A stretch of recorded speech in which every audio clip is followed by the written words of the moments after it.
வணக்கம். இன்னைக்கு நாம எந்த தலைப்புல பேச போறோம் அப்படின்னா, படைப்பாளிகள் அப்படின்னு சொல்லக்கூடிய ஒரு விசித்திரமான இனத்த பத்தி தான் நம்ம பார்க்க போறோம்.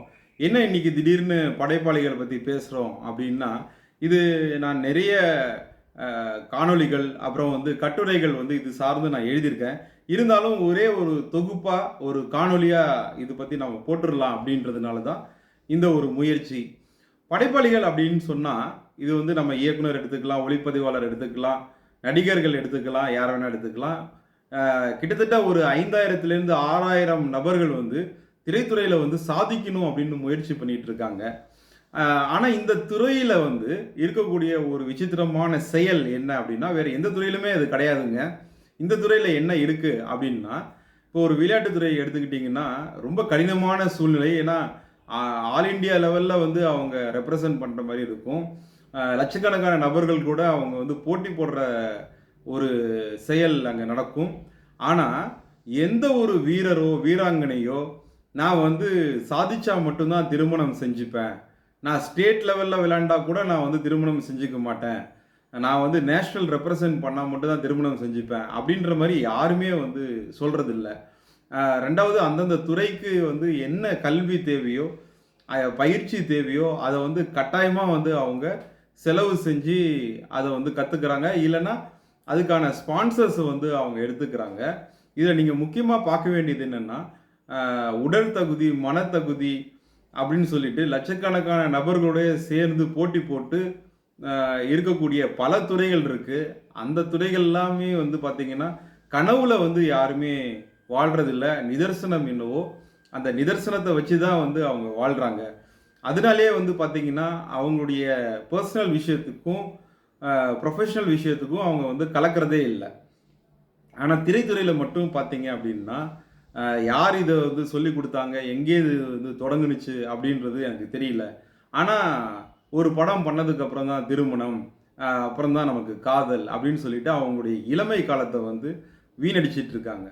நீங்க சோசியல் மீடியாலயும், நியூஸ் பேப்பர்லயும் நீங்க பார்ப்பீங்க.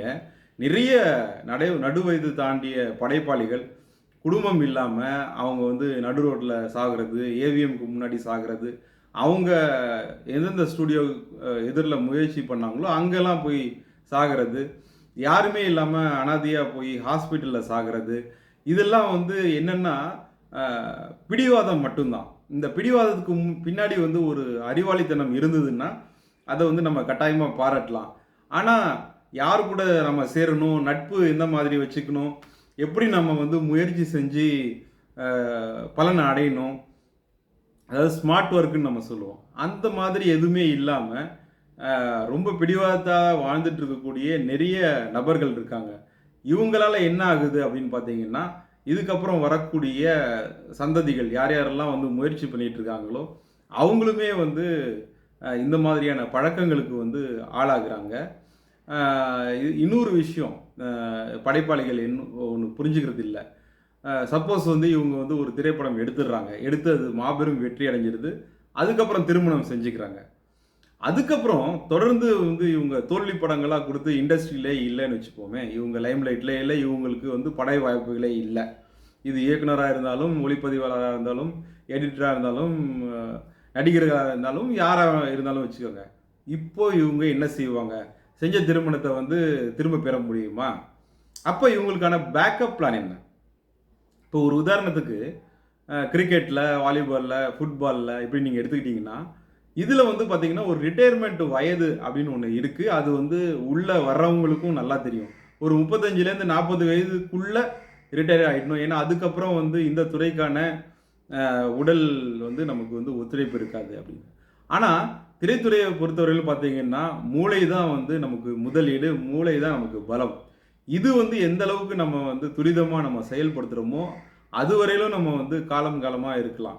ஆனா 60, 70 வயது வரையிலும், 90 வயது வரையிலும் திடகாத்திரமாக திரைப்படத் துறையில இருக்கக்கூடிய நபர்கள், அது யாருன்னு பார்த்தீங்கன்னா, ரொம்ப ரொம்ப குறைவு. அதனால நீங்க சாதிக்கலன்னா என்ன பேக்கப் பிளான்? சாதிச்சீங்கன்னா என்ன பேக்கப் பிளான்? இத நீங்க கட்டாயமா மனதில வச்சுட்டு தான் இந்த துறைக்குள்ள நீங்க முயற்சி பண்ணணும். இல்ல நீங்க ஏற்கனவே நடுவயது தாண்டி திருமணம் ஆகாம இருக்கீங்க அப்படின்னா, உடனே உங்களுக்கு வந்து ஒரு தேவை வந்து ஒரு பேக்கப் பிளான். இப்போ படைப்பாளிகள்லாம் வந்து பார்த்தீங்கன்னா, கதைகள், காதல் கதைகள் வந்து அந்த காலத்துலேருந்து எழுதிட்டு இருக்காங்க. முன்னொரு காலத்தில 1950, 60லாம் பார்த்தீங்கன்னா, காதல்ல வந்து தோல்வி விட்டுட்டாங்க அப்படின்னா, உடனே வந்து தாடி வளர்த்துக்கணும், காதலியோட ஞாபகத்திலே வந்து காதலன் வந்து அலையணும் அப்படின்னு. அதுக்கப்புறம் வரக்கூடிய திரைப்படங்கள்ல வந்து பார்த்தீங்கன்னா, காதலன், காதலி இருவருமே வந்து உயிர விட்டுறணும் அப்படின்னு. அதுக்கப்புறம் வரக்கூடிய காலங்கள்ல வந்து பார்த்தீங்கன்னா, யாரோ ஒருத்தர் வந்து விட்டுக் குடுக்கணும். அப்புறம் வரக்கூடிய காலங்கள்ல வந்து பார்த்தீங்கன்னா, அப்பா, அம்மாவோட சம்மதத்தோட அந்த காதல் வந்து ஜெயிக்கணும். அதுக்கப்புறம் நம்ம வந்து சேர்ந்தே கூட வந்து வாழலாம். நமக்கு திருமணமே தேவையில்ல. இப்படிலாம் வந்து காலம் காலமா வந்து மாறிக்கிட்டே வருது சூழ்நிலை. ஆனா படைப்பாளிகள் மட்டும் அந்த பிடிவாதம் இருக்கு பார்த்தீங்களா? அது மாறவே மாட்டேங்குது. நம்ம வந்து ஒரு படம் பண்ணா தான் திருமணம், இல்ல வேற ஏதோ ஒரு இலக்கு இருக்கு. அந்த இலக்கு முடிச்சா தான் அப்படின்ற மாரிலாம் இல்ல. ஏன்னா, ஒவ்வொரு காலகட்டத்திலயும் காதல்ங்கிறதே மாறி வரம்போது, உங்களுடைய இலக்கு அப்படின்றதும் போக போக அது மாறக்கூடிய தன்மையில உடையறது தான். அதனால நீங்க வந்து பேக்கப் பிளான் வேணும். இந்த துறையில நீங்க இருக்கீங்க அப்படின்னா, இந்த துறை சார்ந்த அனுபவமும், கல்வியும் வந்து உங்களுக்கு கட்டாயமா வேணும். அப்புறம் இன்னொரு விஷயம் நான் வந்து இந்த துறையில என்ன பார்க்குறேன் அப்படின்னா, திருமூலர் வந்து "உடல் வளர்த்தேன், உயிர் வளர்த்தேனே" அப்படின்னு சொன்னாரு. ஆனா, இந்த துறையில வந்து பார்த்தீங்கன்னா, உடல் பத்தி பெரிய கவலையே இல்ல. லேட் நைட்டு வந்து தூங்குவாங்க.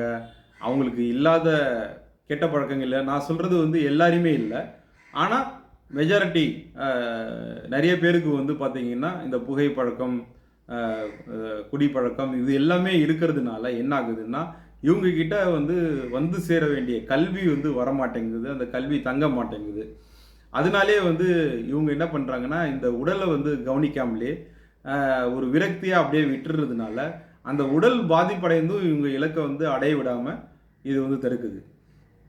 இன்னைக்கு என்ன சார் இவ்வளவு ஆலோசனை அப்படின்னா, எனக்கு சமீப காலமாக நடந்துட்டு இருக்கிற சில சூழ்நிலைகள் வந்து மனதுக்கு ரொம்ப நெருடலா இருக்கு.